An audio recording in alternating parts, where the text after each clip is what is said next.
And we are live. We are recording. Phone lines will remain off. Go for it. All right, thanks very much. Good evening, and welcome to the Town of East Hampton Planning Board meeting for April 26, 2023. We have a couple of matters on for subdivision and site plan review, and a number of matters on for our regular meeting, resolutions, boards of review, etc. So the first thing we're going to have is the 395 Panago Road preliminary, which is Randy. You ready on that? Yep. Okay, it's the applicant. It's yours. I thought so. Okay, very good. Just make sure that you're ready. And Eric, you're going to lead on that? Okay. Yep. Yeah. Drew is here for any questions you might have. Okay. So am I, of course. So at the time of the last review, the board had a number of map elements that had to be added that also were required by the health department. This included test hole data being added to the map. I'll hopefully, if this works here, scroll up a little bit. The health department had requested 3 separate test holes throughout the property. That information has been added. There's nothing there as far as depth of groundwater or soil conditions that's of concern. Also, topography was to be added to the northernmost portion of the lots, specifically lots 7, 8, and 9. That has been added. Also, what was discussed was adding building envelopes, first illustrating the areas of 20% or greater slopes in the map, and then building envelopes if necessary to exclude those areas. The town code requires that they be excluded from buildable areas. It's a little difficult to see on the survey, but these areas of darker gray shading represent the 2 areas on the property where lots would be situated, where there's greater than 20% slopes. There's some question, particularly the one that's on lot 15 in the southwest.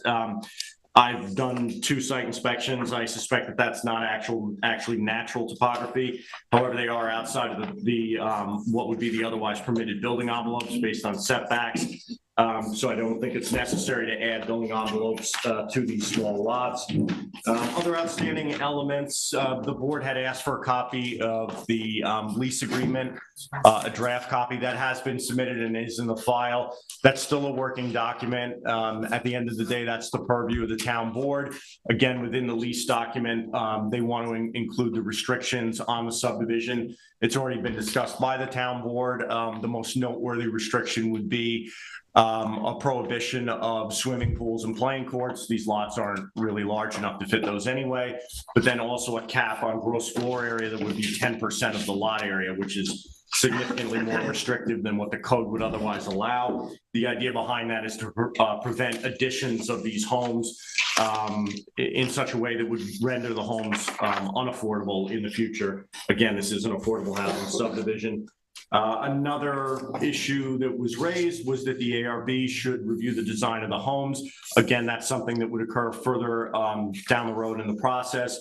I will note that the RFP, which hasn't been sent out yet, but will include design specifications for the homes, perhaps specifically cedar shingles, no vinyl siding, things of that sort. Another issue that came up was potentially adding screening, whether it be evergreen screening or fencing along the eastern property line where this lot abuts the commercial property to the east. That is something that the board could require ultimately, either as part of your preliminary subdivision approval or a final subdivision approval. It's also something that those individual lots, specifically lots 1, 2, and part of 3, could provide, but it's probably beneficial to hear from the public at this point, and then consider if you want to add that as a condition of preliminary subdivision approval. So with that, the fire marshal has signed off on adequate water service for firefighting purposes. And it appears to the planning department that the application is complete and ready to be scheduled for a public hearing. The board should determine if it agrees, and then if so, we will bring to you shortly an EAF parts 2 and 3 that would recommend a negative declaration. Thank you very much. Does the applicant wish to be heard on this? I have no comments this evening. Available for questions. Thank you. Randy? I think Eric covered it. It's ready to go to hearing. Let's get some people in those houses. Look at that shovel in the ground, right? Does anybody have anything they want to add on this? I agree. Great. Do we all agree that the application's complete and ready to be scheduled? It is. Okay, there you are. Call that economy of effort. All right, the next matter will be the Drum Minor subdivision. Recuse yourself on that, okay? And, Mr. Hammer, is that yours? Yes, it is. Okay, very good, thank you. And Ed, that's yours? This would be. Very good. I do if you go to my remote.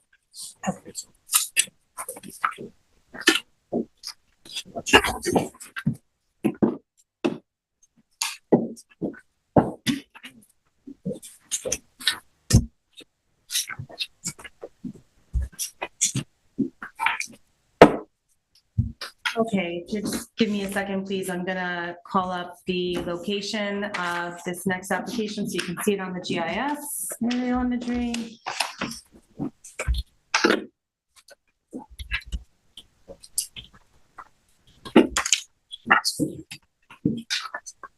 Found.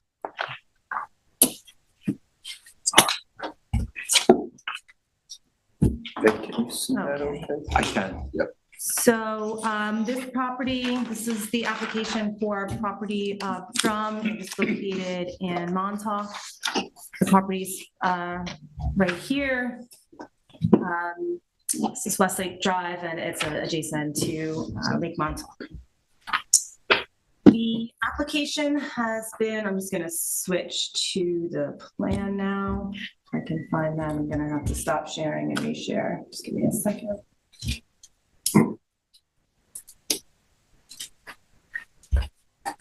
The application is submitted to modify a building envelope that was approved as part of the Property of Drum Minor subdivision, which was approved in 2001. And the approval resolution was attached. According to the applicant's narrative, several accessory structures, including a driveway gate, low rock wall, pedestrian gate, and post and wire fencing have been constructed outside the approved envelope by an entity other than the current owner. So I'm going to zoom in a little bit and just show, it's hard to see, but here is the building envelope. I'm tracing it with my cursor. And the accessory structures at issue are the wall and gate here and wall and gate here. So the applicant is requesting that the board further define the restrictions associated with accessory buildings and structures to allow these minor accessory structures to remain. The parcel is located in a water recharge overlay district, and it's adjacent to Lake Montauk and is adjacent to town-owned wetlands that are proximate to the location. So regarding the issues for discussion, the first one regarding modifications for subdivisions is the change of circumstance.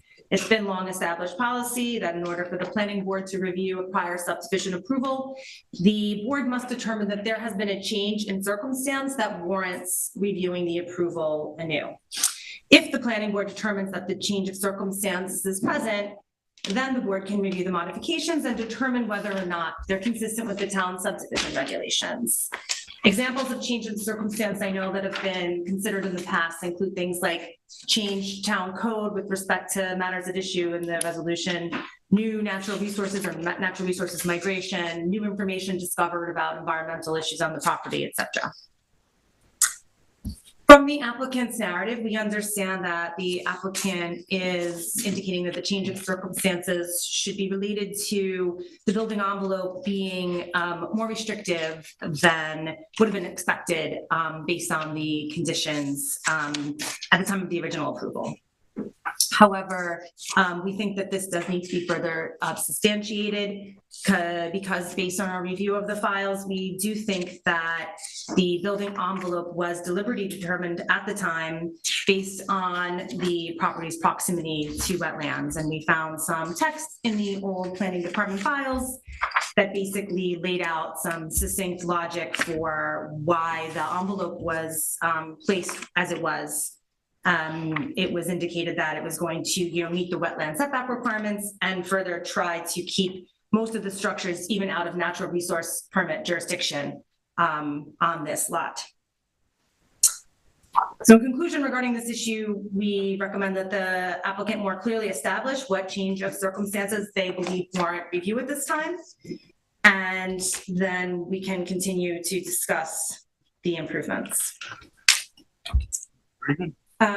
Just to really quickly, the rest of the memo, we did include some text from the town code and the original subdivision, which do conflict in a way. The town code is a little less restrictive with respect to accessory structures than the subdivision seems to have been in this case. If the structures are allowed to remain, there would be a few things that would need to happen. They would likely need a natural resources special permit, and there were covenants and restrictions reported against the property. Those would need to be modified to reflect the change. The last thing I'll mention is that there is a conservation easement mapped on the property that did not appear on the subdivision, on the map that was provided to the planning department. That should be shown on all the mapping of the property. It's a 50-foot conservation easement between the building envelope and the adjacent wetlands. So in conclusion, change of circumstances is the issue at hand. Mr. Hammond, thank you. Thank you, Pete.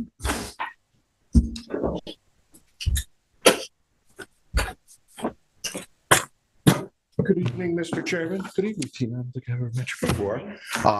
Andy Hammer, I'm here representing Chris Grinnell.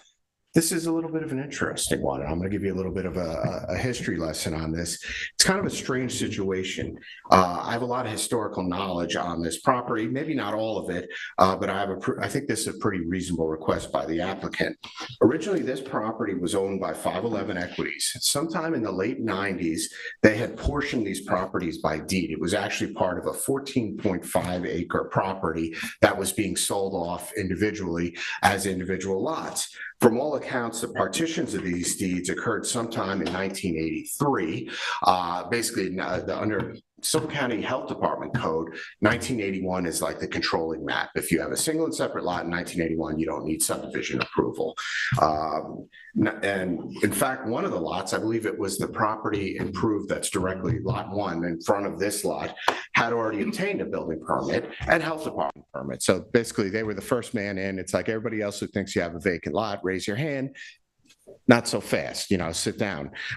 So that's when all this was discovered. This property was originally purchased by a guy named Rusty, as we all knew him. And I'm sure some of you fondly remember Rusty. He was a really well-known and very, very well-liked guy, a reporter for the East Hampton Star. And he wrote some other journals, including the Surfer's Journal. And I remember I was a big local surfer at the time. People weren't too happy with that article. They think it exposed the Montauk surf spots. But in reality, I think it was kind of ridiculous because you just walk there. And anyway, Rusty passed away several years ago, unexpectedly, a real loss to the fabric of Montauk. In any event, Rusty purchased this property, and he understood at the time he had 2 lots. One of the lots was to be sold to Richard Gosman. You might remember the Gosman name. I think when I worked for the town, Roberta Gosman Donovan was the chairwoman of the planning board at the time. Unfortunately, the lot was partitioned without health department or town approval, not really known by anybody. There was a mad scramble to fix this. This was remedied by 2 minor subdivisions that corrected this, one in 2000, and then the follow-up, which is the Drum minor subdivision in 2001. The second subdivision and part of the wetland in front, which is now a penny pond, I'll go into that a little bit, was part of the reserved area that was created as part of that original 14.4.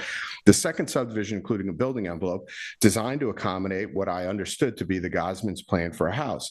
Building envelope was drawn around this area with a little bit of room left over to fit was a planned pool on the south side. The building envelope, and I can't really explain this, put most of the house or the envelope outside of NRSP jurisdiction at 150 feet, but also had a portion of the building envelope within jurisdiction at 140 feet from the wetlands, but had an entire area on the west of the property that would be entirely outside of jurisdiction and was not proposed in the building envelope. Basically, I think this envelope was proposed to accommodate a house that had been designed already. And it was, if I've been in that house, it's a post and beam, beautiful house, very unique to the area. And I could see them saying, hey, well, this is what we want. And Rusty said, okay, fine. There are no slopes or wetland issues on the areas of the house. I can only imagine this envelope was imposed by the planning board, as per their resolution, says outside of natural resource special permit jurisdiction, except for the easterly side where 150-foot setback is proposed, is anything other than an error. The envelope doesn't meet the description of the subdivision that created it. I think, as Tina points out, the wetland regulations have not changed since that date. Just look at it. On a 2.1 acre lot, this has a smaller building envelope than my house, which for the record is across the street. I know that I live on Greenwich, about 4 houses away from this. On an 11,000 square foot lot. I wish I had this lot, but I have more room to work with. I did a markup of the survey, and I didn't show this to Tina because I just did it before I came here today, but I will propose that it is as accurate. As a matter of fact, it's based on... We don't generally accept the meeting. Okay, well, The planning department hasn't had a chance to vet it. okay, well, these are the wetlands that I had located in 2023, brand new wetland lines, probably a little larger than were in the past. This is the area on the property. The red is the area on the property that meets the 150-foot setback. I didn't even account for 140-foot setback. That is the area that is described in the resolution. It says the building envelope has been designed to be outside of NRSP jurisdiction. That's probably two times, maybe one, it's certainly double, and then a little bit of what actually was provided for this property. So it's one of those strange things. I can't explain it. And I'm happy to submit this. The planning board department can do it, but it's all marked on your survey. You just look at it, you see the 150-foot arrows from that's what it was done. The town's memo is an error as well. The NRSP jurisdiction, even the town subdivision memo, the town's NRSP jurisdiction actually extends to 200 feet for sanitary systems. So they said, oh, we want it to be outside of NRSP jurisdiction, which is 150 feet. In actuality, NRSP jurisdiction now and then extended to 200 feet for sanitary systems. It sounds like a rush job to me. I think it's an error compounded by an error compounded by an error. I think the change of circumstance, no one got this correct or followed it until I'm here tonight. I think there was a surveyor error because they plotted the building envelope to accommodate the structure. They didn't plot it as the defining building envelope that complied with the resolution of approval. The language of the restriction doesn't comply with what you see in front of you either. I know enough about the situation to have a clue. Everyone pushed this along based on the names involved. No one paid any attention to this, as the envelope was sufficient for what the Gosmans wanted to build. It so happened Rusty, when he purchased this property, was selling that lot to Gosman and was in financial distress.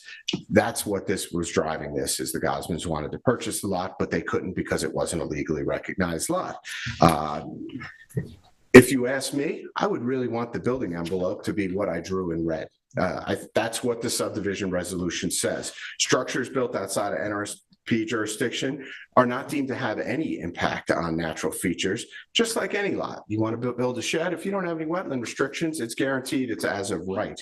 The genesis of this application was in fact based on a change of the interpretation of this provision by the building department.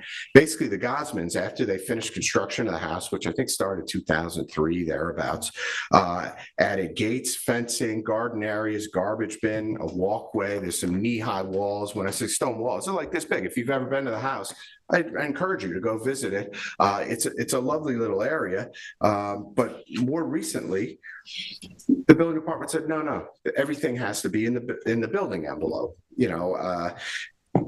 As a matter of fact, most of these things aren't even considered structures. A shed less than 6 feet, and I think there's a garbage bin. A lot of those structures you see on there were removed already, but there's a garbage bin. Anything smaller than 6 feet is not deemed to be a structure by the building department as long as it meets setbacks. It certainly would, but they said, no, you can't have a structure outside of the building envelope. Even if you look at our code, and I think Tina pointed that out, and I was, I said, oh, hey, if I get that, I'm good with it. Our code has a footnote that says, Structures excluding fences, walls less than 6 feet in height, stoops, outdoor showers, bilco doors, open cellars, are not required to meet any yards whatsoever.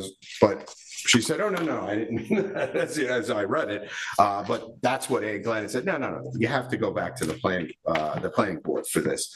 The language of the building envelope is strange even in itself. It doesn't conform to the other building envelopes that I'm familiar with, such as Culloden Point, that provided for building envelopes. Both, Culloden Point was an extra special one. It had building envelopes for principal, and then it had some accessory. It was very complex, basically, but it's been interpreted to allow for fencing, walkways, utilities, gates, to be outside of those building envelopes. Basically, that same restriction doesn't apply, but the wording of this restriction is different than anything else.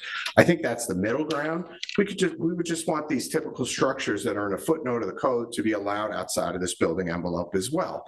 As someone who lives just up the street, I know this lot intimately from when the Gosmans lived there. They had a gate as you go up the driveway that you can see right here. And I have 2 dogs. Whenever my dog would get out, she was a runner, she would run up and she would go to that gate. So I thought, oh my God, the dog got out. I would run up and she would be standing at that gate barking at the Gosmans, Dobermans, and they want to play. But it was perfect for me because I was able to get them. Frankly, it'd be crazy to have a house so constrained that you can't even have fencing for your dog, according to the building department. The walkway. So you have structures that are not allowable right now. A walkway from the parking area to the house, not allowable right now. A small garden, totally allowable. It's outside of NRSP jurisdiction, not allowable. The envelope is based on wetlands marked in 2023, as I said, which is larger. So these areas haven't grown, or maybe they have grown, but we still have an enormous building envelope that was excluded. Right now, the wetlands that were created as part of the sub-waiver for the drum, that is now, it was dug out and made into a penny pond. I don't know, I think it had some wet characteristics, but if you drive down Westlake now, there's a large pond there. And as a matter of fact, another thing that you'll notice on this lot is there's a bamboo problem, and it's exploding in the last couple of years. I've seen like just little things, I don't know where it came from, but it started from looking like a little spot on the map to right now, it's going up into the scenic easement. And that's another thing that this owner, who just purchased this lot recently, is going to have to deal with. The planning department memo keeps reiterating a change of circumstances. The whole subdivision, which originated in error, it was a subdivision that everybody thought was a subdivision, but it originated when 511, he partitioned off these lots that were never a subdivision, resulted in a large conforming lot that is an enormous building envelope that was mistakenly drawn to accommodate a house. It doesn't comply with the subdivision, is far more restricted than it needed to be under the terms of the subdivision. And to top it off, the language of the envelope restriction is so unusual. The town building department is telling me that I can't have a fence, a walkway, a knee-high stone wall, or any structure at all other than the driveway and sanitary, which were provided for in the covenants. I think these are all valid considerations that would warrant this board revisiting this restriction and making it reasonably comply with the conditions of approval. One other thing I wanted to mention is when this was subdivided, I think I went back and forth with Tina a little bit. I believe this is zoned A2. This is a conforming lot in A2 zone. She had it as A3. I think A3 is right across the street. But when the original drum section or first subdivision was approved, there was a lot area variance, but it was issued to, oh, come on, what's the guy's name? There was an out parcel that was already developed that was issued a lot area variance because it was all A2 zone. However, Rusty and the lot that he was selling to the Gosmans were both conforming lots. The other thing I've noticed is we're conformance with the harbor protection overlay or WRO clearing restrictions on the lot. So it's not like there's any non-conformity on the lot.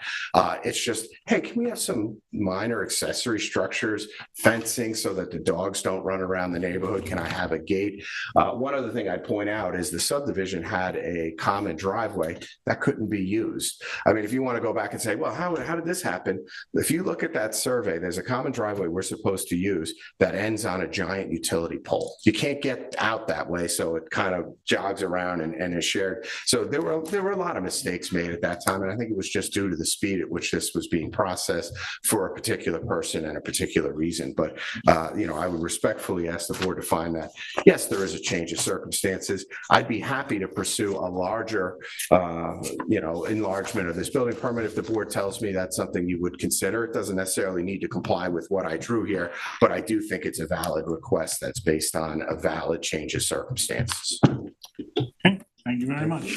Question for.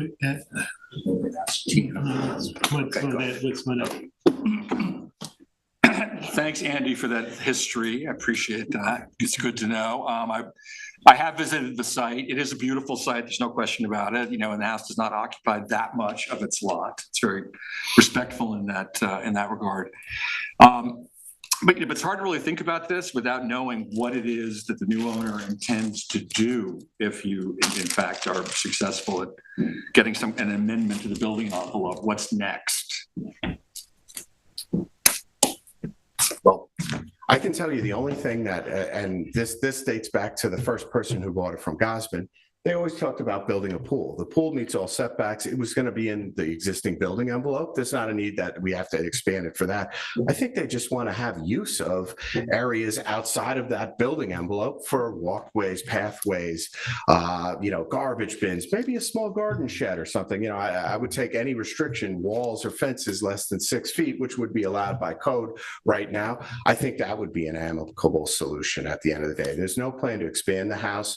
I don't know if you actually looked in the house. It is really, it's a beautiful post and beam house that I don't think would. I didn't look in the house. Yeah, but it's one of those that if you're in it, I don't think there's a way to, there's no intention to expand it in any fashion.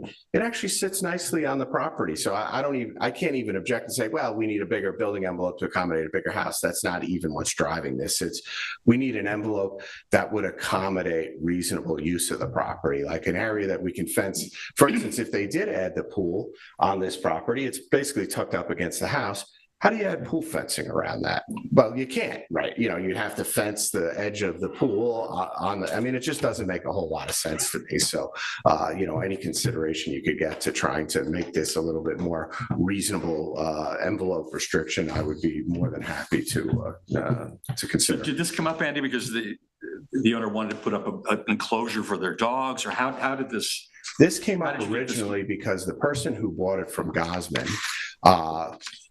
pursued a pool on the property informally. Like I spoke with her, I said, hey, okay, here's where it goes.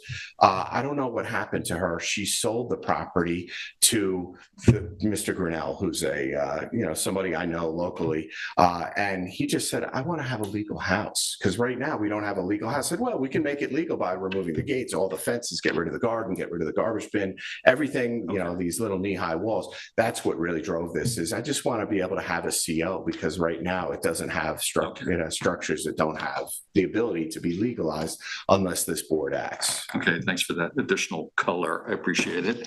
Look, on the face of it, the things that are outside of the building envelope now seem pretty benign, quite honestly. But, this is a dilemma that we frequently have when we're going back in history and looking at, mistakes that were theoretically made by planning department, planning board, building department, ZBA, whoever it was at the time. It's really hard to unravel all of that. And we obviously have to kind of hew to the law and to precedent. It doesn't seem at all unreasonable what you're asking for, but I don't know that change in circumstance seems like the right path to get there. I'm not sure. This feels to me like a very technical kind of consideration here. I think, emotionally it feels like, well, okay, it doesn't seem unreasonable, but I want to make sure we're not establishing a precedent that we will regret down the line. So Nancy, I defer to kind of your thoughts on this. The change in circumstance play, let's call it, doesn't quite seem like it fits in these circumstances exactly. Yeah, right? it's definitely not your typical change in circumstances situation that you usually see. Right. It's basically, your decision if this constitutes a change in circumstances. I would almost deem it more like a mutual mistake of fact going into it. If you read the original restrictions and then project them on the map that the board had in front of them, they didn't match up. There was no correlation whatsoever between the two of them. Without a correction. We can call it a correction. I'll do a cartwheel here if you think I that's a don't know better that I way to do it. agree that there's a lot of mistakes in the file. I mean, you're talking about some history that wasn't evident in the records. If you have additional information that you think would support that, I would love to see it. This is the first time I'm hearing a lot of what you just said. The file was very straightforward. You know, the thing that troubles me about this is it isn't a change in I don't see it as a change in circumstance. Based on your presentation, it sounds like a lot of this was, shall we say, personality driven back at the time in 2000. That's the take. Expediency. All right, well, that's another even blunter way of putting it. I was trying to be dramatic about it by calling it that. But I don't see how there ain't no evidence of that. I mean, I appreciate that you were there and that you know the property and you knew the people who were involved. And I actually wasn't there, well, no, but I knew of it. I mean, Yeah. well, since you live, I don't know if you lived there then, but be that as may, I know that you have a lot of history in the area and knew the people and know the people involved. But it just strikes me that that's not a basis on which this board should change prior determinations as prior subdivisions, because you worry about precedent. That really opens the door for an awful lot of this kind of narrative to be used to say, well, that was old John, and we, everybody loved old John, and it turns out now that 30 years later, old John wanted to build on a wetlands or whatever the heck it might circumstance. I do think, I totally understand, but I do think there's such a disconnect from the restriction that Tina gives you verbatim in your memo for what these building envelopes were to constitute and what actually resulted in that map. I can't put the two together, how that would have happened.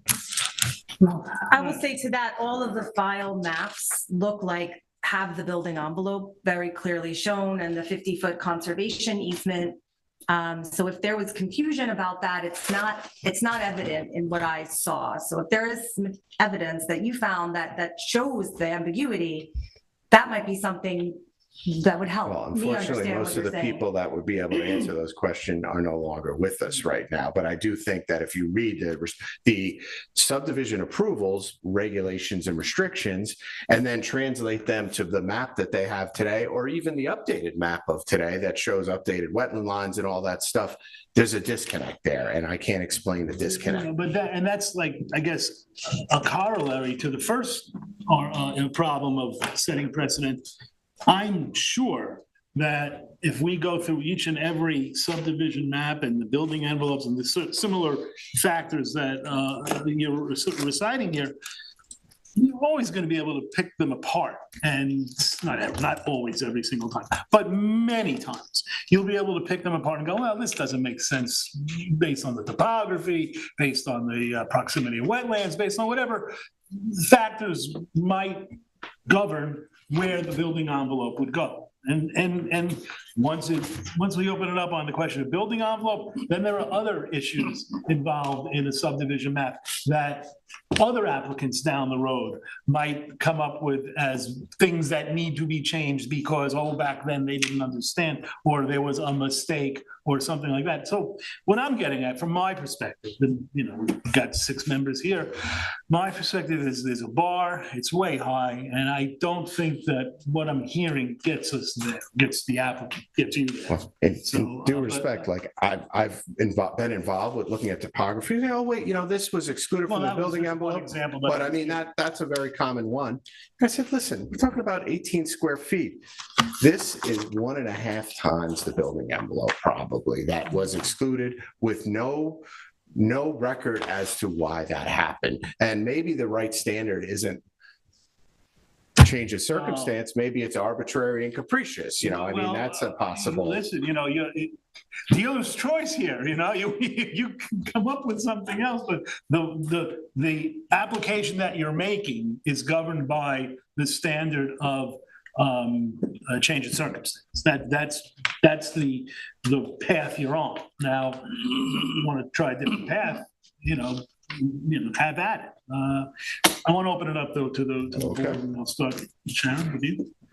Yeah, no, I'm reading through it. I wasn't getting the change of circumstance at all. And, I appreciate the history and, and I agree with Ed. I think these are benign structures, but I do feel, like you said, the bar hasn't been reached in this discussion. Randy? All right, I tend to find Andy's arguments persuasive that the object of the building envelope and outline of it seems to me to be overly restrictive for no reason. And so, oh yeah, I'm saying the building envelope that was on this map seems to me to be overly restrictive for no good reason. And also, if it agrees with the description in the approval. It does seem to me, yeah. It does. No, it is. Yeah. So there's some difference of Well, opinion. I mean, it's 140 feet from the property line and generally out of NRSP jurisdiction. So, I mean, it But is doesn't there an describe area this. that is 2 times the size that is also similarly 140 feet from the wetland So- and It doesn't 150 describe the feet. western boundary, but all the mapping shows it as it's shown here, which is consistent. I don't know, I'm just inclined to find a way to, the clearing is fine, right? It's WRO, they're well within clearing limitations. I did not check that. We can look at, see if the survey has it on there. Yeah, it is. Okay. It seems like it. Yeah, I mean, it doesn't seem like it could be with the restrictive building envelope, but I'll bring it back up. It's about 1,200 square feet under right now, according to the survey. So even with the additional structures, it's still 1,200 feet, square feet under the allowable clearing. The current So additional the- structure. It says the current permitted, additional structures, it yes. looks like it's about 2,000, right? The permitted 2,100 and then the existing is 19, I'm sorry, 21,000. And the existing is 19,000. Yes. So 2,000. about 2,000 Um, less. Yeah, I mean, I don't see that, I understand the concern about precedent. To me, the change circumstance would probably be the awareness of the inconsistency between the verbal description in the approval and the actual building envelope drawn. If there is one. Can we highlight one more time what specifically, because I don't see that either. Verbal? What do you mean, the verbal? Yeah, I don't see an inconsistency with I believe what you're referring to. Well, if it says that 140 from the wetland, and then anything outside of NRSP jurisdiction. Well, it says a building lot will be created that is outside of NRSP. It doesn't say everything outside of NRSP. No, but is. Well, so So No, it but it refers says to the map, sorry, Ian, right? It refers, the map, yeah, it refers to it says a building envelope will be created that is outside of NRSP. It doesn't say that everything out of NRSP is going to be included. There's a big difference there. I mean, just logically speaking. and then it says it's shown on the map, which it was. So it gives this description, but refers you to the map for, I think, additional detail. Yeah, I don't think that's the play, Randy. Go ahead. Anything else? Michael? Tina, you mentioned covenants would need to be changed if this were approved. Yes, as part of the original approval, several of the conditions of approval were required to be covenant restrictions recorded on the property. They were. This was one of them, so those would need to be amended as well. Right. Which you can do with the majority plus one vote, just so you know. It's not like an easement where you need a public referendum to remove it, just so you know the procedure. But it does seem like the intention was this, I guess is my point, like they had to come, you know. The planning department. Yeah, the believes that covenants it's and very clear restrictions, that the was easement, intention. the building envelope, I mean, it's just all Could have been. pretty well spelled out. I don't think this board likes to change covenants. That's my thought. No, we spend a lot of time creating them. Yeah. And when it's important enough for us to create a covenant, and we don't do covenants on every single application. So if this board deems an application as needing a covenant, we do spend a good deal of time tinkering with the words of them. Sure. And that's. I'm thinking the same point I made a moment ago. That's my concern is going back and rewriting words. Let the board continue. Anything else? Ian? Yeah, I mean, I'm really sympathetic to the applicant here. I don't think that the current board, if this was before us, would have the same limitations. But to be clear, the structures that are outside currently weren't permitted. The property was transferred. It doesn't seem like I'm somebody who's been really sympathetic if there's like a building department, a building permit issued an error. Somebody doesn't realize a mistake because of like a clear town error, but it doesn't seem to be the case here. It seems that, unless I'm wrong, but it seems like all of these things would have been apparent when the current owner purchased the property. And even though I don't think the restrictions are necessarily reasonable or appropriate, I do think it might be a lesson for this board if we're making covenants or we're designing building envelopes to comply with town code, which can change. We end up with this type of, I've seen other weird situations where there's a 1 foot scenic easement to like block access or, we should probably be careful with that because in the interest of planning, things do change. However, I don't see the hardship here. I don't see the mystery to anybody. And I don't think that as a planning board, if it was our policy to revisit things to what made sense to us currently, I would look at this very differently, but that's not what we do. And I certainly don't see a change of circumstance here.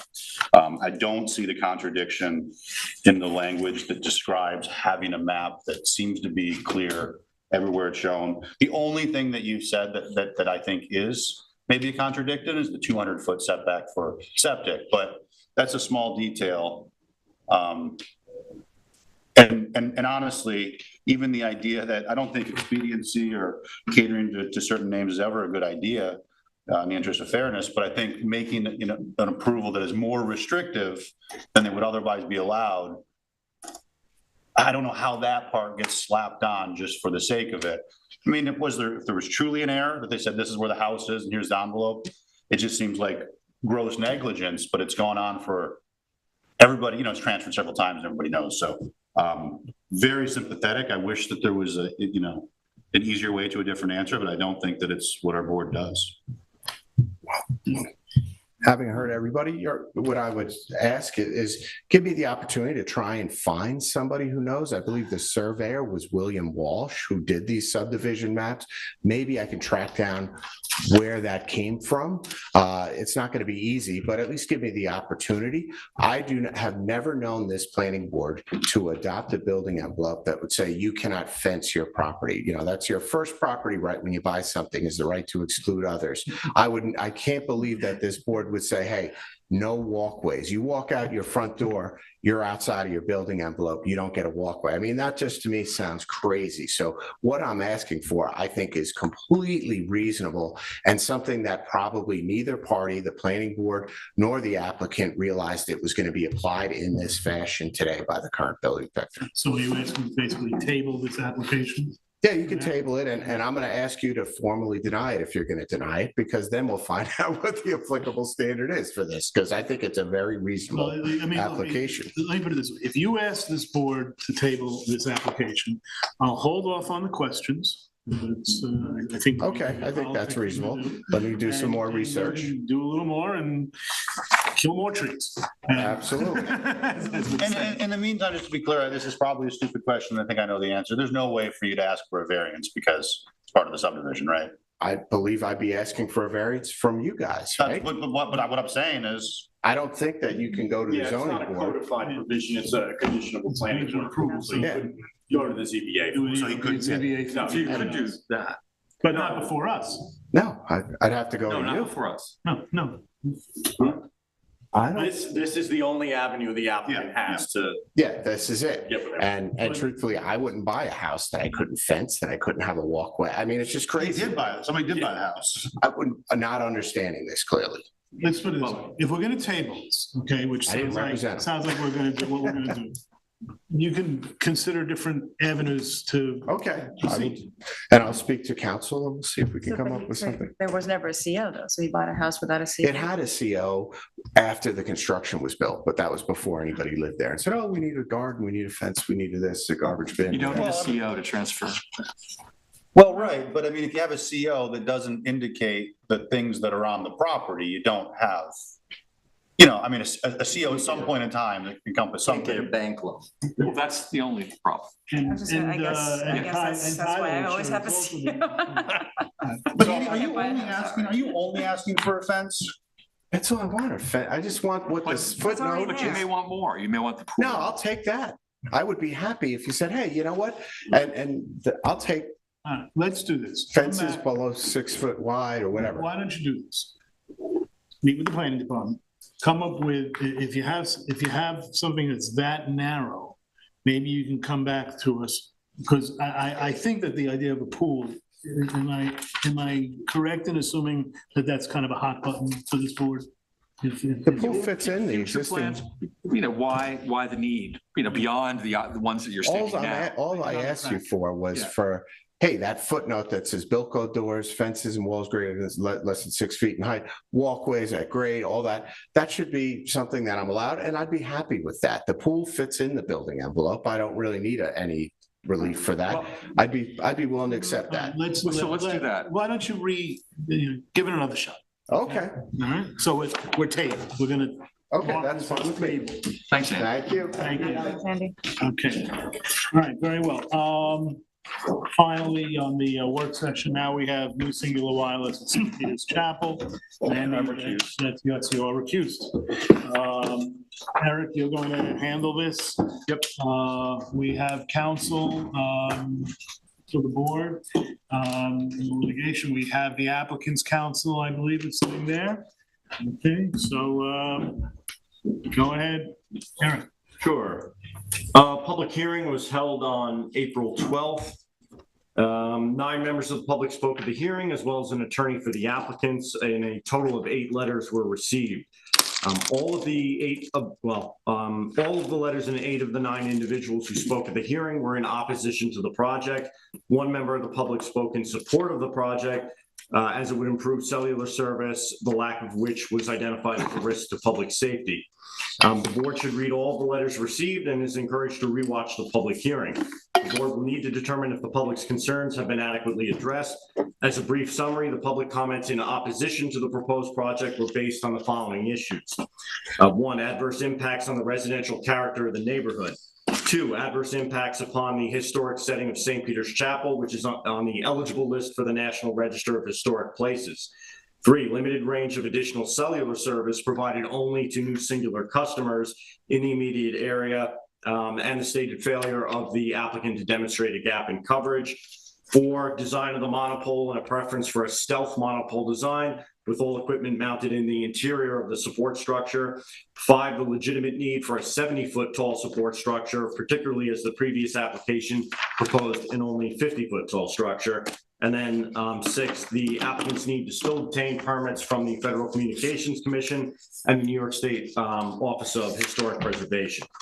Now, the applicant submitted modified plans which depict a gate at the entranceway or access for the compound, which was requested by the planning board and the ARB.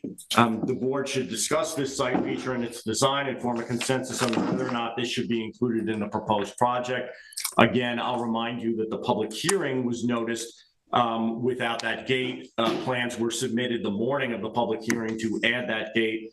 As the board knows, there's a settlement agreement involved here that has dictated the course of review. Just to give you a reminder, the ARB had sent comments to the planning board on April 11th. A brief summary of the ARB's comments are: 1, the tower should be gray in color. 2, the equipment compound fence should be natural wood, preferably cedar. 3, a gate near the entrance to the access road is recommended, particularly to prevent parking on that access road. And then 4, the ARB had no consensus with regard to the application, basically whether or not they would ultimately look to approve or deny it. Separate approval from the ARB for this project will be required. The ARB is scheduled to discuss this application again tomorrow, Thursday, April 27th, at which time the settlement agreement will require the ARB to render a decision on the application. So in conclusion, the board should discuss the public comments and determine if they have been adequately addressed. The conditions of the settlement agreement also require at this time that the planning board render a decision to approve with conditions or modifications, or deny the proposed project. And the consequence of denial, Company. just so that we all, Outside counsel might be able to elaborate. My understanding is that the current and previously conducted litigation would essentially result in a de facto approval of the previous application that the planning board did deny, which involved the 50-foot tall campanile or bell tower structure. But outside counsel might be able to elaborate on the implications of that. That's correct. Eric is correctly stated it in a nutshell. okay, I didn't mean to put you on the spot there, Eric, so No problem. last chance to do that. He emailed. So, okay. Does the applicant wish to be heard on this? No, actually, you're right. I apologize. These are my agenda. Thank you. Okay, folks, we are at a point now where we have to decide on this application. Randy, I think this is yours, right? Yeah. Okay, care to, Well, as you all know, I voted against the settlement agreement, and I don't think I agree with planning department's comment that this is an inappropriate site. I think there's several litigation here. Whether or not the settlement agreement will withstand the litigation, we don't know. So that although we're told that if we deny that the planning board's denial of the campanile will be automatically wiped out, and that the applicant will have permission from a settlement agreement to build the campanile with a planning board denial on record. Not sure that will withstand a challenge either. So anyway, I intend to vote against this, and that's where I'm at on it. And the final thing I'd say is we have suggested in here that the FCC approval be a condition of the CO, which means that the tower could be built, and then the FCC decides that because it's next to a historic church, they are not going to issue a permit, and there will be built with no CO. So I would say that approval should come, if it gets approval from the rest of the board, I'd say the FCC approval should come before there's a building permit, not a CO. is that something that's within our power to mandate? Well, it says here, prior to the issuance of a certificate of occupancy, the applicant shall submit a copy of approval from the Federal Communications Commission. Oh, and prior to the issuance of the certificate of applicant shall submit proof of New York State Office of Parks, Recreation, and Historic Preservation. Both of those reviews could result in a the state or the federal government not approving a license to operate. And the way it's set up now, that the tower would be built and not have a CO. So I think they should both be a prerequisite of a building permit, not a CO. It's a good point, and looking at it outside of the confines of the settlement agreement, which really isn't what the planning department has crafted or specializes in, you certainly have that option, and it's a very good point, because that timing, again, would permit the construction of the tower, which ultimately might not get the requisite approvals. So that being said, the short answer is yes, you could do that. You could have that be a condition. That being said, the implications of the settlement agreement as far as timing, I don't know. I'm not sure the exact details of that, so I don't want to comment on them, but I suspect that would play into this as well. Well, let me just say, that's why we have counsel here. I would ask counsel on that point. If you would take, yeah, I need you to board meeting.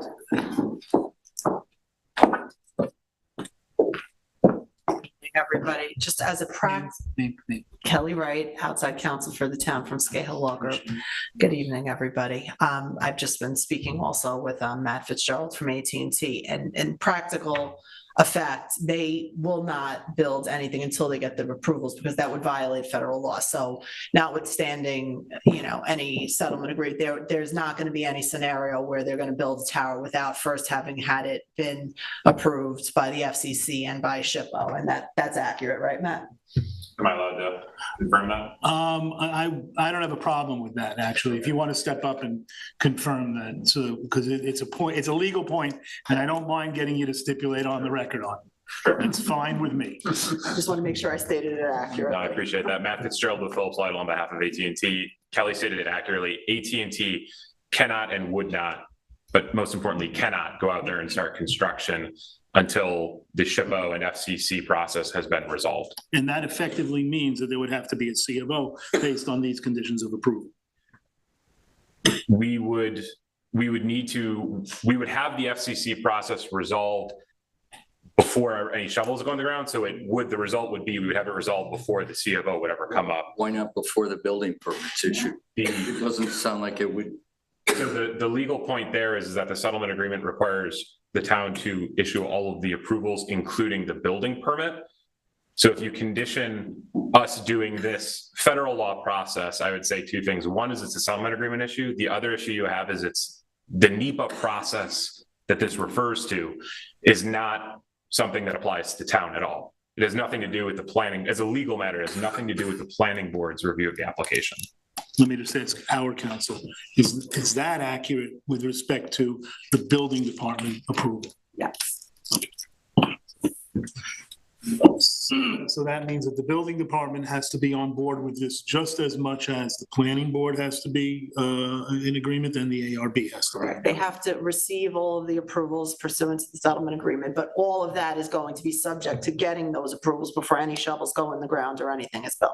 And to put to bring it full circle, and none of that's going to happen unless the FCC and SHPO give their. See, I think what we've heard is that they're not going to build it unless there's a building permit.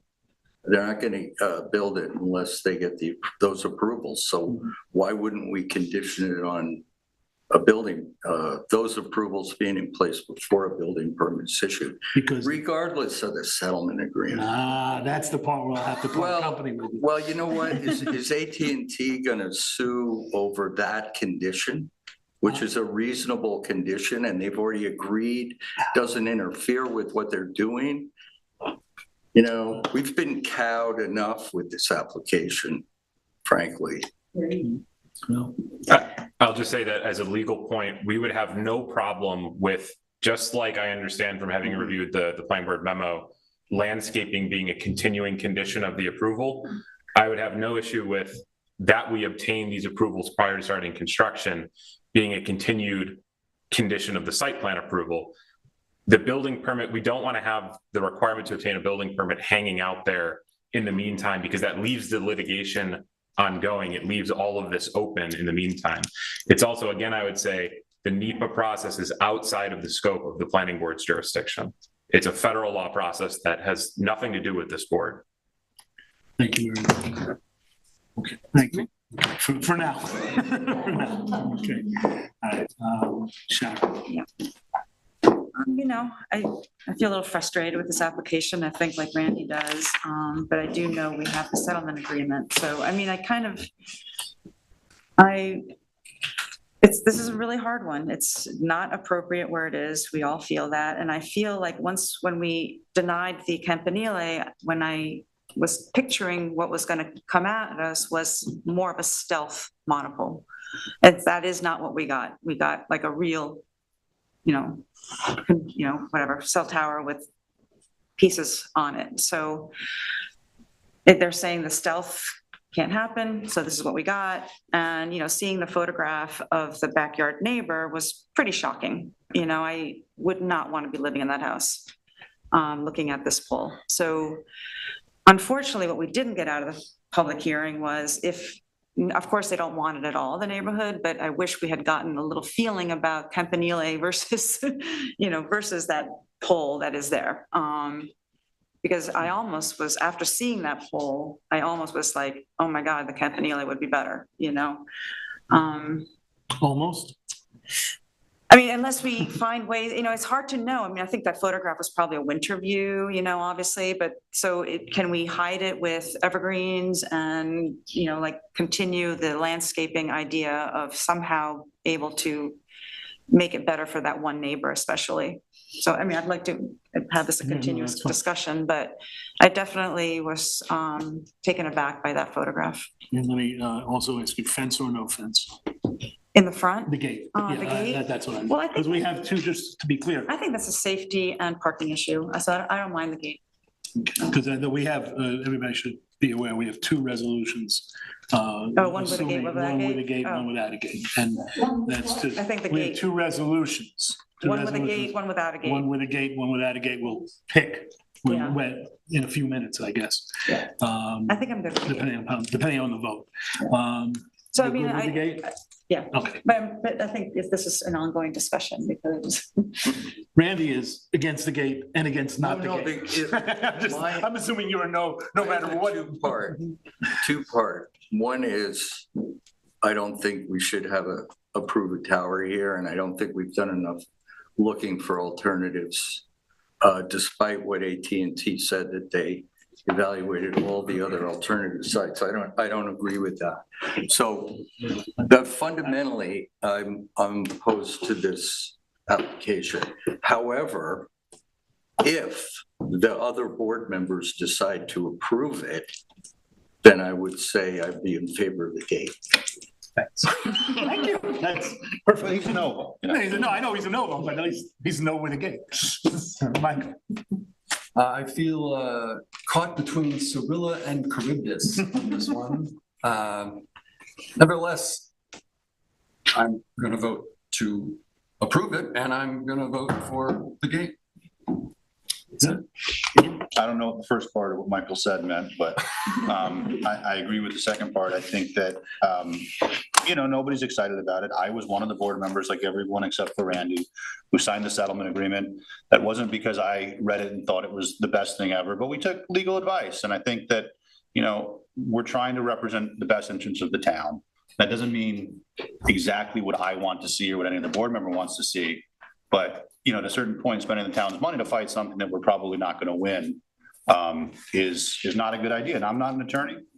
I've been a part of this process from the very beginning, from a board that preferred the Campanile very, very clearly. I think it's been 8 years. I never heard of an alternative that came out of, the town or the applicant that anybody jumped on, so. The whole thing is fairly uncomfortable, but at this stage, we've now heard from, I think, the state historical, I'm going to forget the right way to say that, who prefers this over the Campanile. Clearly, the neighbors were super objective to or objecting to the Campanile.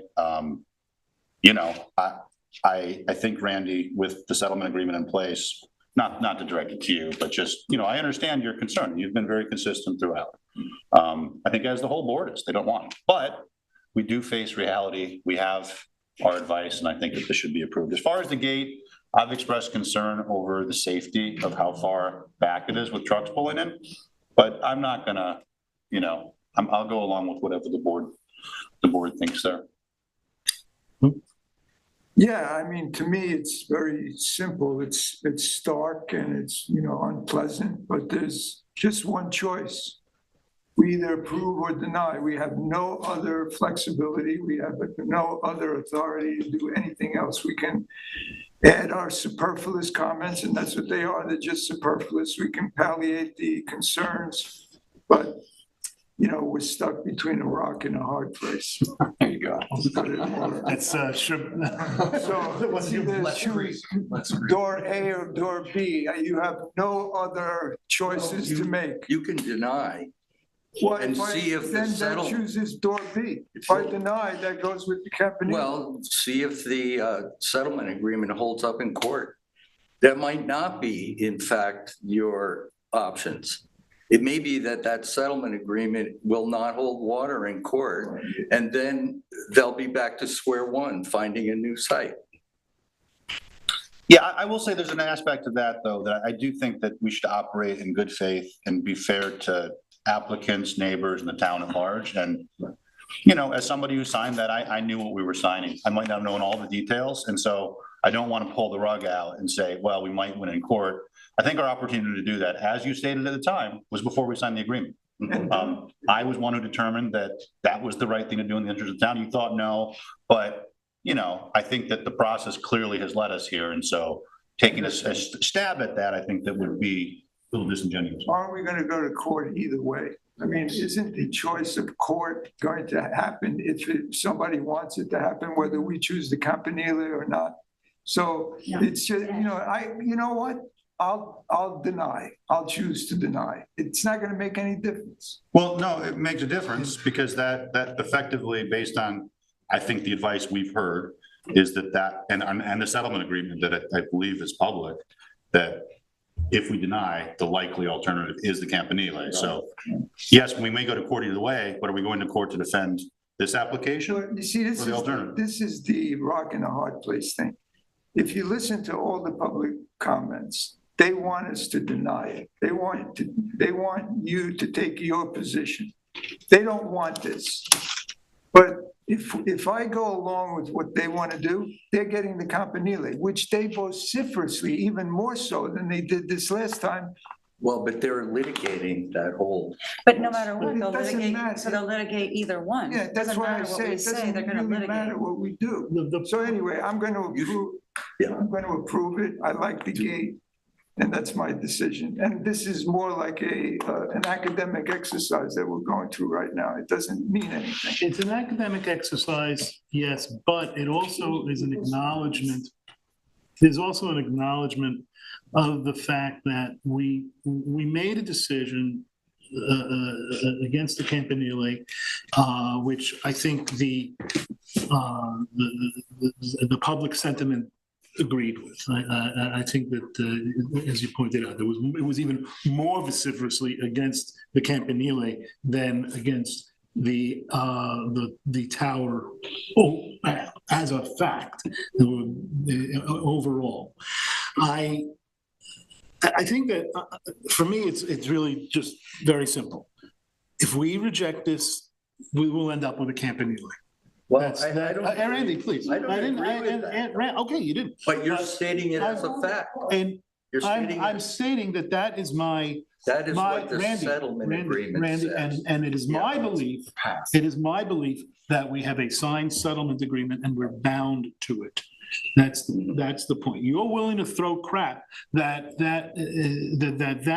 settlement agreement down the road somewhere is going to be overturned by a court. I didn't vote to sign it, so. No, I know you did. And anyway. And the point is that we entered into that settlement agreement on the best advice of counsel. I can tell you that, in my opinion, when you hire a lawyer and the lawyers, an expert in the field, and the lawyer says, listen, the prevailing, well-established law in this country and in this district is going in a certain direction, that you follow your lawyer's advice. And the lawyer's advice in this case was that, you know, we would end up with a tower, with a cell tower. And the question is, what cell tower, in my opinion? And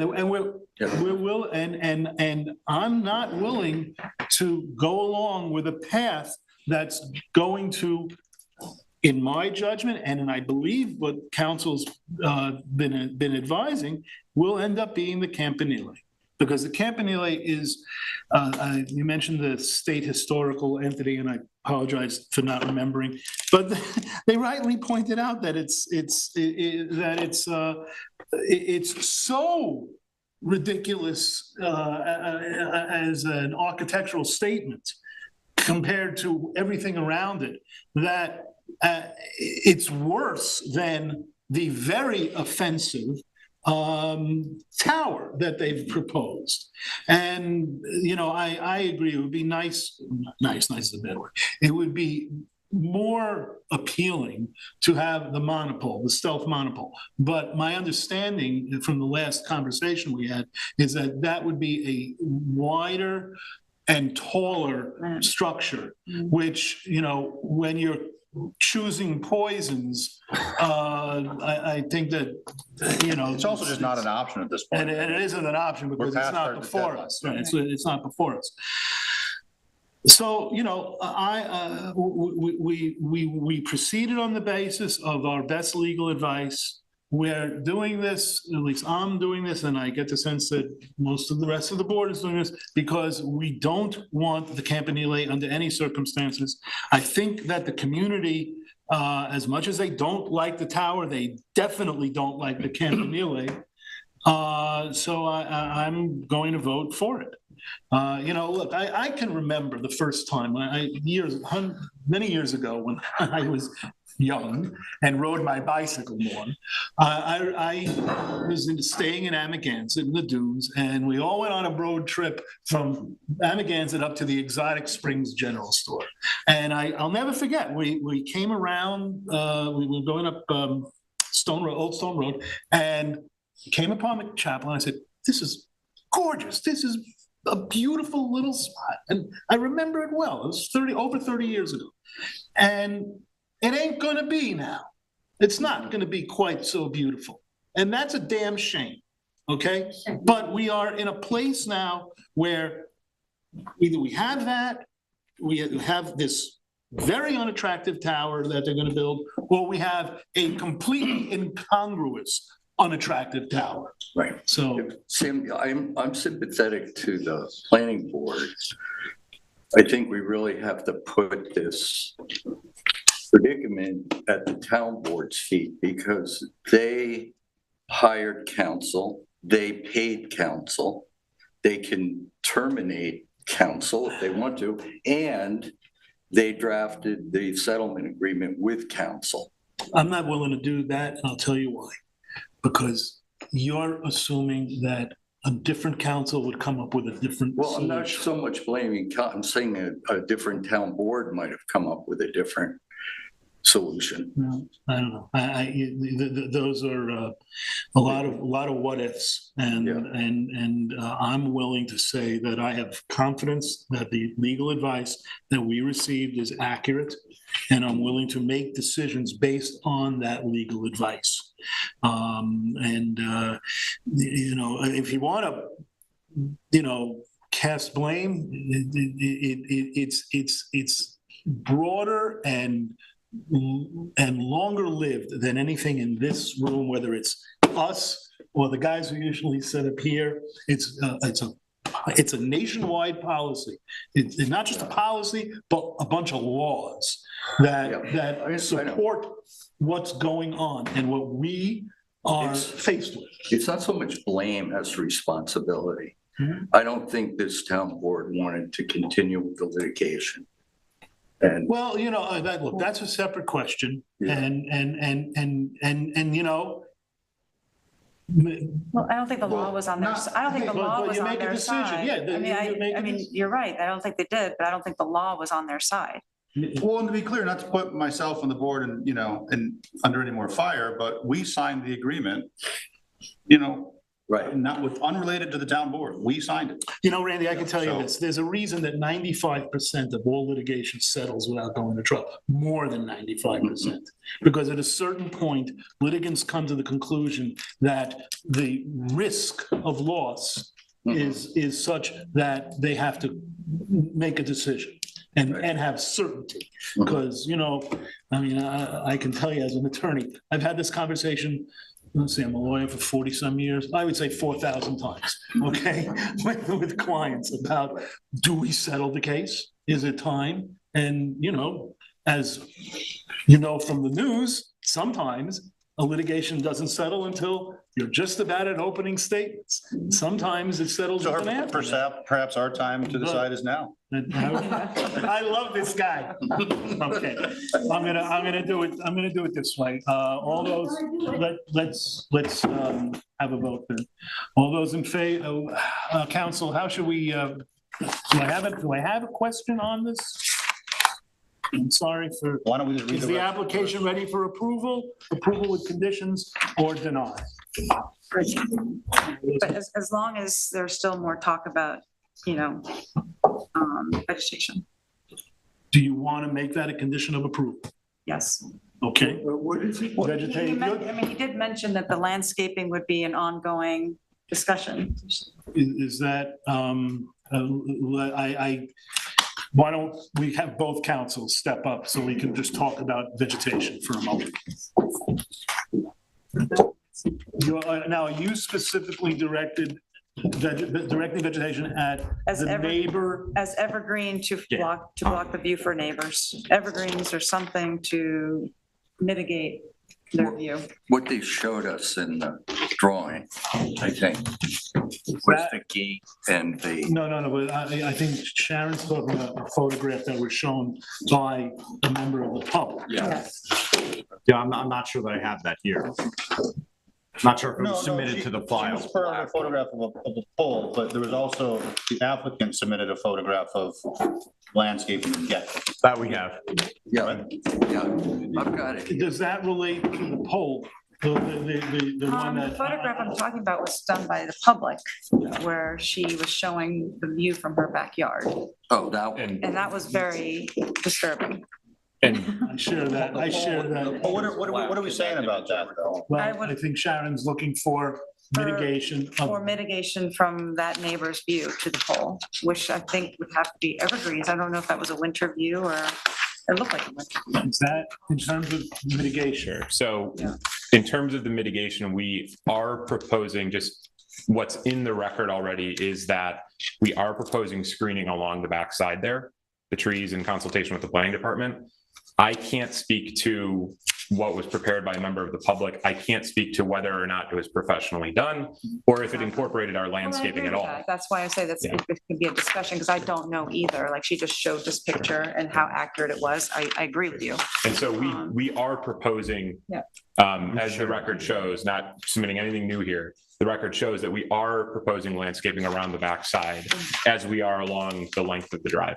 On the backside, Oh, yes, it's absolutely a part of our application. let me ask already. Eric, the backside, that would include the applicant that raised that issue? I'm sorry, the member of the public who raised that particular issue? Backyard there, yeah. Yeah, if you look at the aerial photograph. Yeah. That member of the public, their property is in view here. Right. To the east of the site. Okay.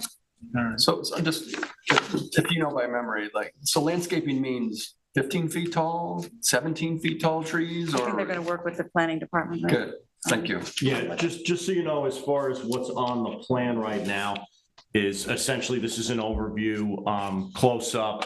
And it's eastern red cedars, I believe is what we recommended in these staggered rows, but it's essentially tight to the access road and the equipment compound itself. So unless you had something of considerable height, and I believe these were proposed at 10 feet, 10 to 12 feet? I don't remember what they're proposed, it's not somewhere on the plans, I think, as far as what they're proposed at planting, but then, of course, obviously, over time, they're gonna grow. So does that mean that we wouldn't need to have a condition of approval? We would be able to just approve as is? You could, if you approve what I'm showing you right now is part of the plans with the gate.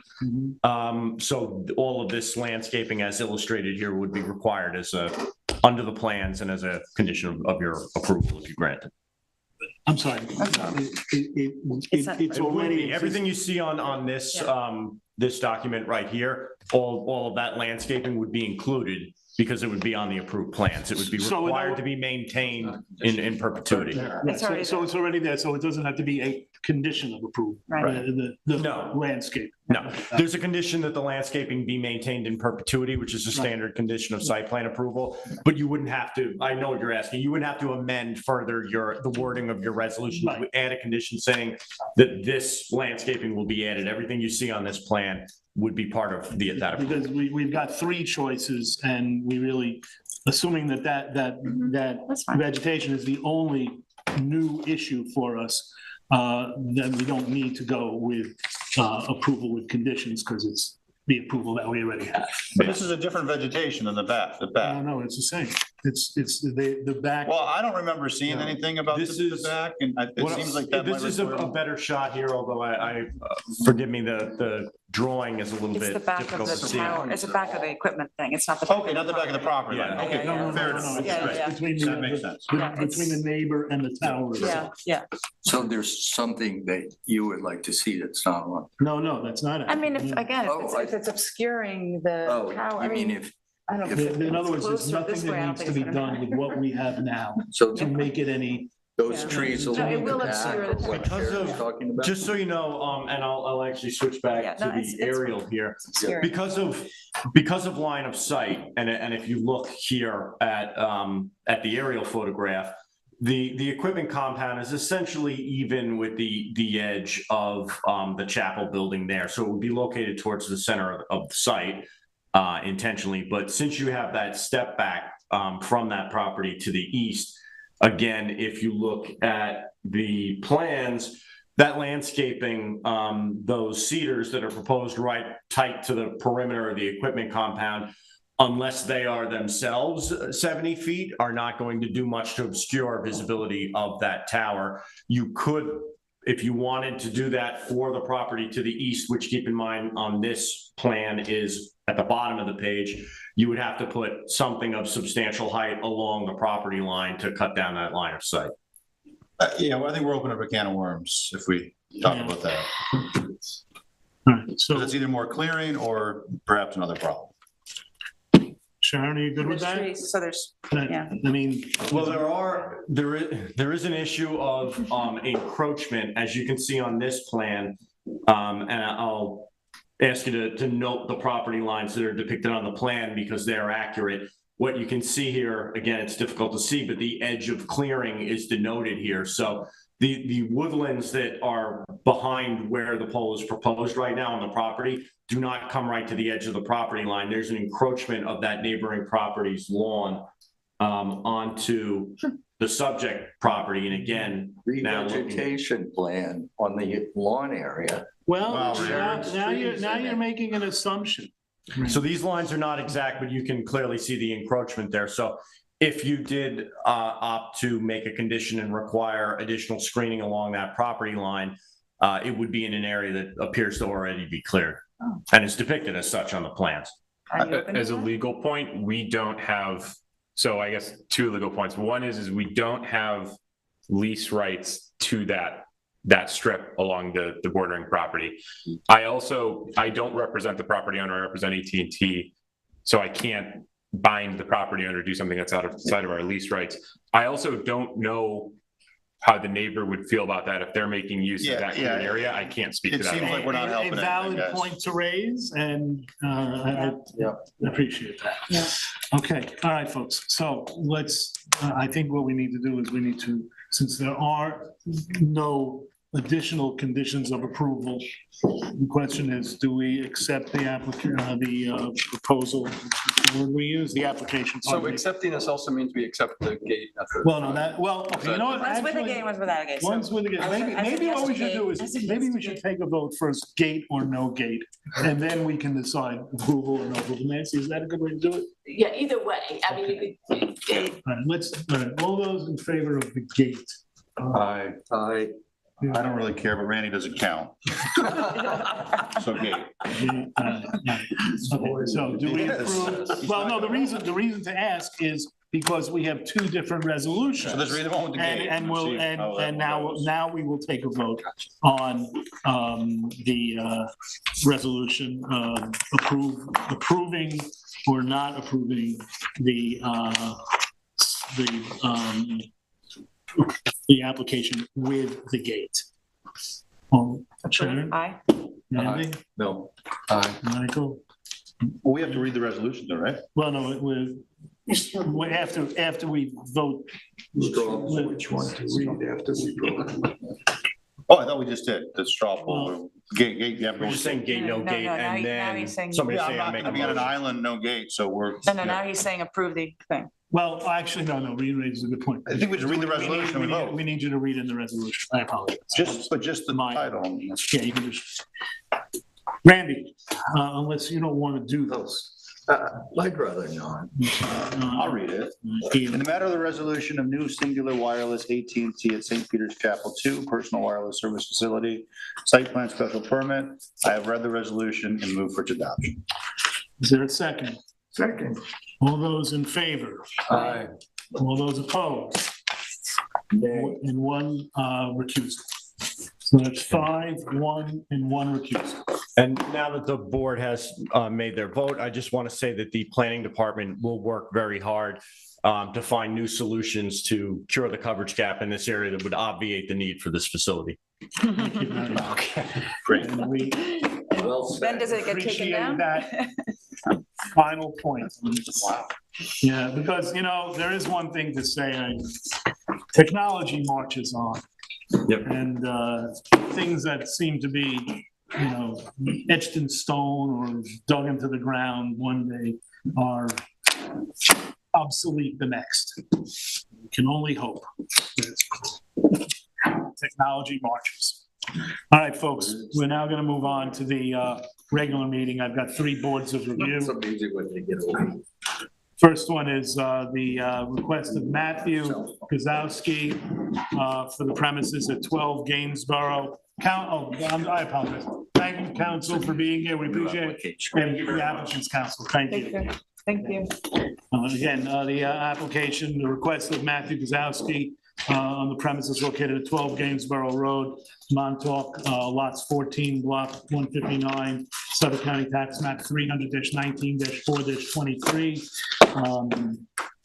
The Board of Review requires clearing and pruning of existing vegetation on both sides of the shoulder of Gainsborough Court and paving for a distance of, a width of 24 feet and a distance of 291 linear feet. The undertaking is $16,500.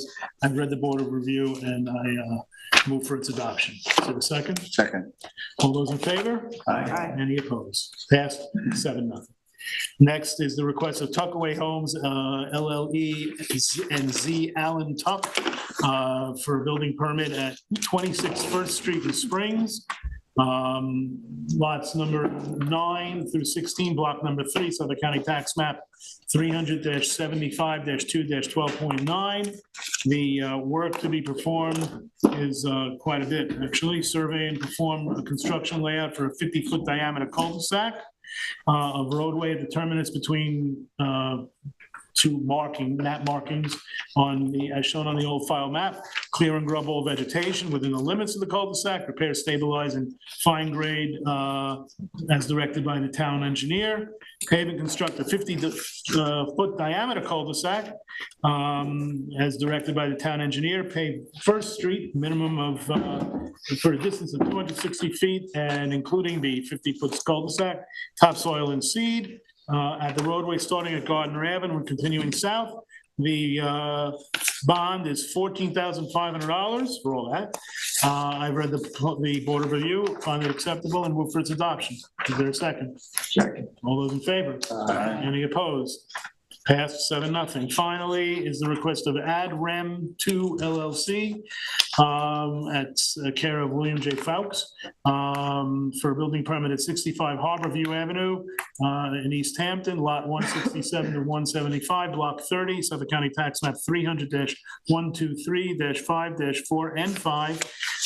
The work to be done there is prepare, stabilize, and fine grade the existing asphalt for a distance of 193 feet and a width of 26 feet. Install binder course along Harborview Avenue, a distance of 24 feet, starting at the edge of the existing asphalt, and notifying the town engineer. The undertaking in that is $14,500. I have read the Board of Review, and I move for its adoption. Is there a second? Second. All those in favor? Aye. Any opposed? Passed 7-0. All right, next is Lou.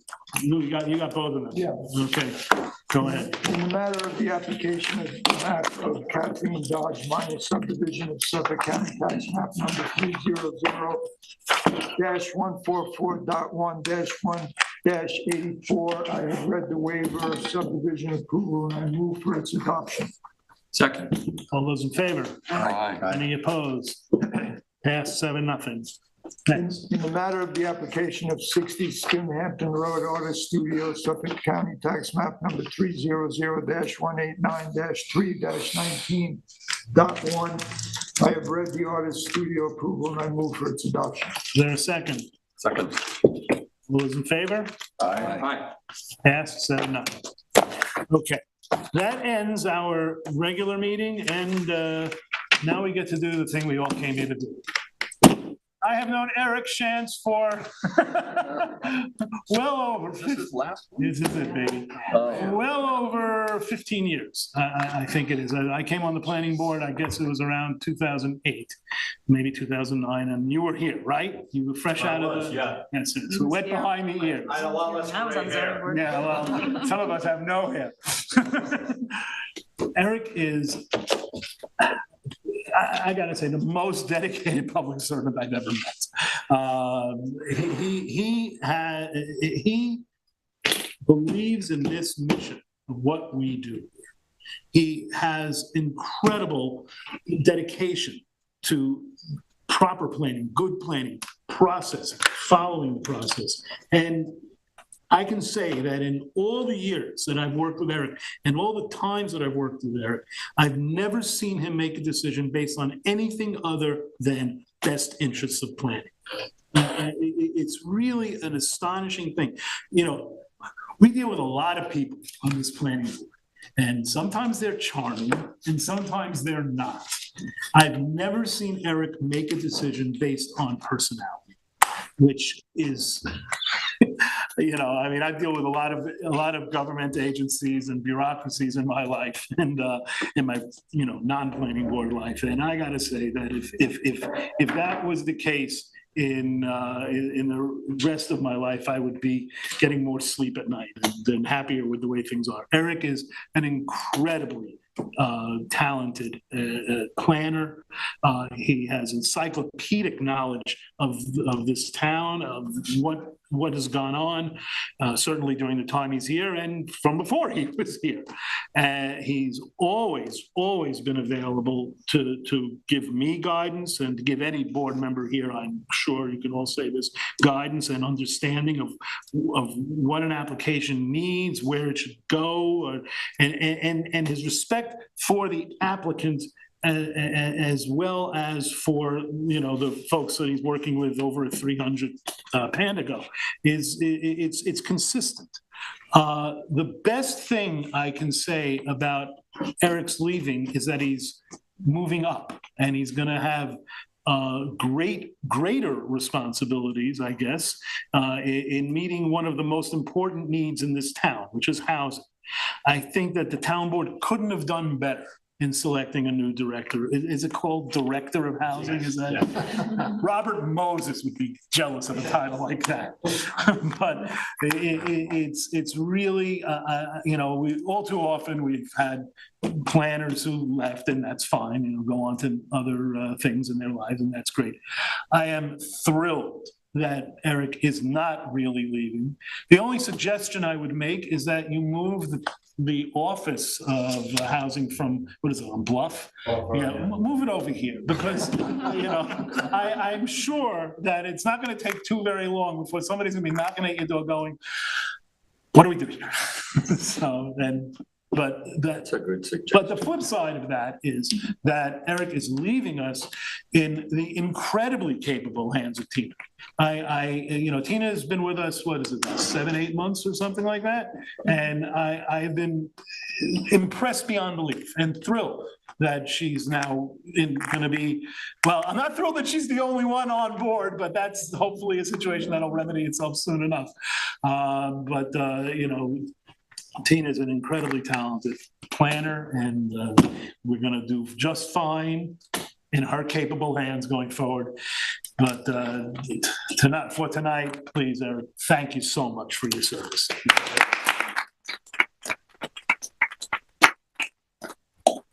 What else? Well said. Well said, like he said. Thanks, Eric. Thank you so much. Thanks, Eric. We're gonna miss you, Eric. Yes. With that, can we get a motion? We have a meeting next Wednesday. I make a One motion. sentence comment. We're off the record. Okay, yeah. You that's fine. want it to be on the record? It doesn't matter. It's just something I think that you should know that I heard from the attorney today. Yeah, let's hear it. Is it relevant to an application that's been on tonight? Yes.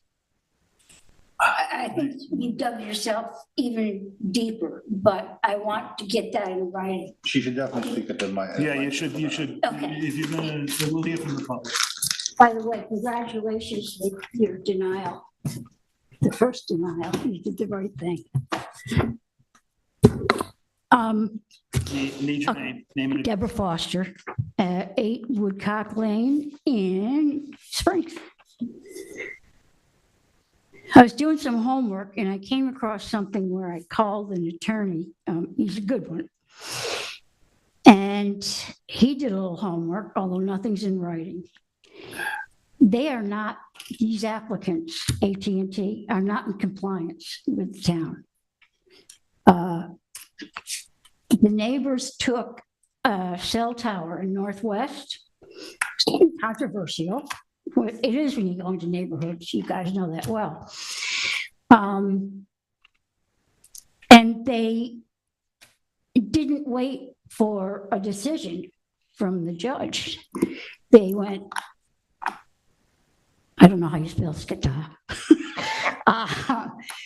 And went ahead and built it. And here's, because This might be, I don't know. I have a right to say No, this. I'm just not sure if it's appropriate venue for it. Yeah. I'm going to finish the sentence. Well, Here's what the sentence says. hearing from council that since this is an application that, we've already heard, is that? Yes. So you need to know this because you're going to be sued on. I'm going to read it anyway. You know what? Here it is. It has to do with unpermitted facilities. Any carrier that's with pre-existing facility that is out of compliance shall not get any new approvals for wire facilities I'll make a motion. until, Is there a second? until All those- they're in compliance. Sorry, all those in favor of adjourning? Aye. Any Gee, opposed? thanks for listening to reality. Thank you. Seven. Although, now, if I submit that in writing, you're gonna rip it up? The record's long been closed on this. So. Why is it every time I talk, people say,